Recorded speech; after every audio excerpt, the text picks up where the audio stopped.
Hey guys, it is RealityBullet here again, and this is some MP5K action on Crisis. Okay, I sound like a movie commercial or something. But yeah, this is some MP5K gameplay on the map Crisis, and I'm rushing around with it. I have extended mag slapped on it, and my perks are Lightweight, Sleight of Hand Pro, and Ninja Pro.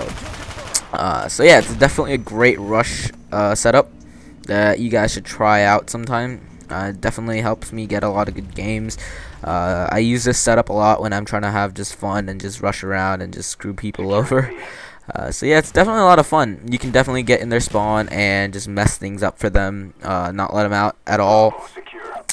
Just go to town, basically. Just go to town. 45 clips let you just rip stuff apart in there. You can get quad sprays easily with this gun.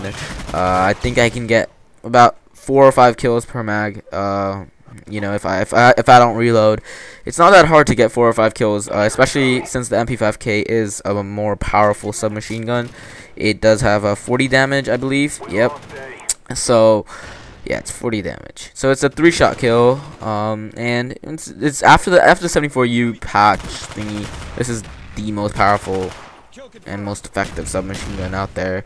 You don't need to have the grip, because I find the MP5K pretty accurate without it. You just need to get used to the recoil a little bit, and then you can just, you know, suppress your recoil by pushing down on your aiming reticle, and that usually tends to work for me. That's what I do. But you need to get used to the gun to do that. Like when I first started, the MP5K recoil just jumped all over the place. So you just need to figure out that sweet spot for the recoil, as I feel with the nade right there. But you need to find the sweet spot for the recoil. Just figure out exactly how much you need to lower the reticle, and you can pretty much have the MP5K have like almost no recoil at all. It does take a lot of time though to do that. You need to get really used to the gun. But once you do, like if you watch Fear Crabs or something like that, you'll see that when he shoots, there's like no recoil on the gun, because he uses the MP5K a lot.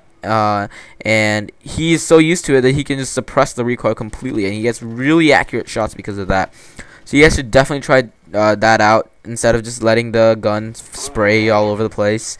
I know a lot of people like to hip fire with this gun, but you should definitely try out suppressing the recoil, because it's definitely a great tactic that does work. You know, like you can get some really accurate shots with it. And here I pick up the FAMAS, and I get my first dogs right here. There you go. I got my dogs and my chopper gunner, so I'm all set. This looks like it's gonna be a fantastic game. It is a 69-5 gameplay. So, and I do rush around the whole time. I don't think there's a moment in this game where I do sit in a corner, except when I pull out my chopper gunner. Obviously, I have fast forwarded that for you guys, so I hope you guys like that. If you guys don't like that, message me, I guess, comment below. I don't know. So yeah, I'm pretty sure nobody likes to watch the chopper gunners though, so I did fast forward them for you guys.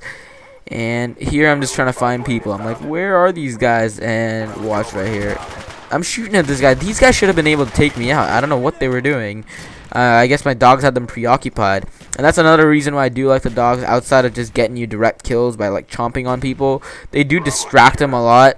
I get so many kills just by people, you know, sitting in corners waiting for dogs to come by, and then they don't expect a guy to just walk in there, and then they get all surprised and they're in the corner, they're looking down at the ground because they expect a dog to come.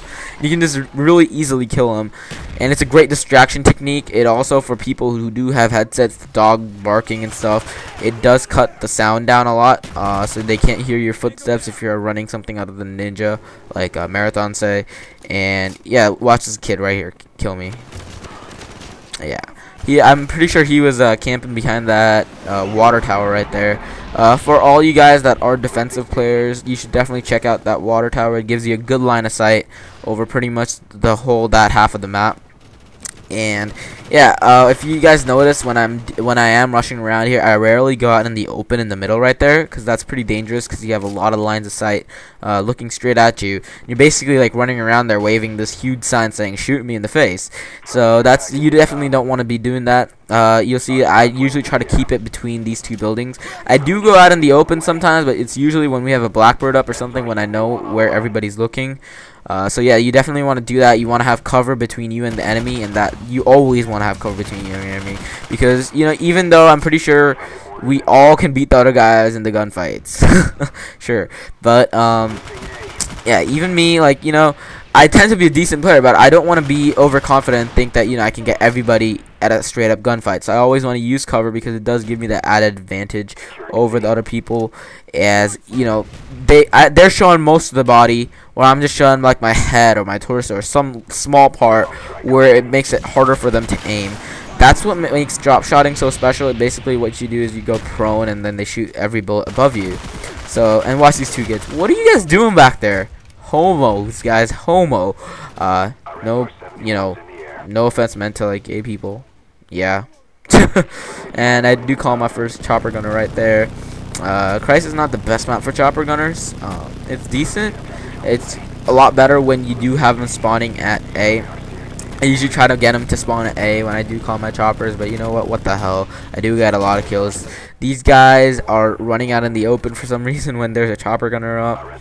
I don't use Ghost Pro. I don't think I've ever gotten Ghost Pro, to be frank, but I don't use, even if I did, I wouldn't use it just for, you know, avoiding kill streaks, because if there's a chopper gunner up, I rarely get killed by chopper gunners, first of all because they rarely pull it out. You know, when we're playing as like a full party or something, they rarely get a chopper gunner. Like, seriously, if there's a guy going 69-5 on the other team, there's a really low chance that somebody on the other team will have the ability to pull out a chopper gunner, just because they won't be able to, because they're getting killed so fast. But even if there is, you definitely want to stay inside buildings, and you only want to go out when the chopper gunner is like looking away from you. That's what I try to do all the time, and that's what, like, you know, keeps my deaths from chopper gunners pretty low. And here, this, watch, that's what I meant by cover. I was out in the open, that guy was in like behind that wall, and all I could see of him was that head.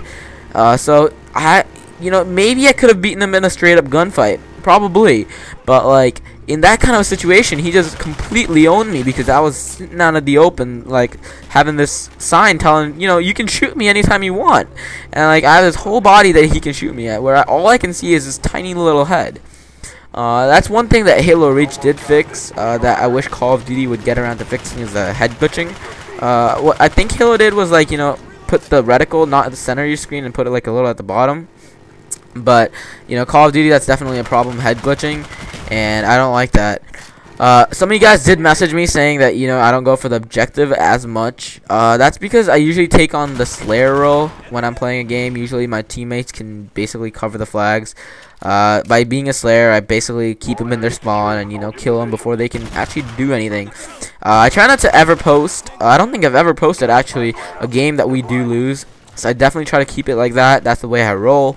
I don't like losing. Even if I am killing people, I usually try to make sure that we are still winning the games. So, yep, that was a 69-5 gameplay. I hope you guys all enjoyed that, and please remember to like, favorite, and subscribe, as it helps me out a lot. Thanks.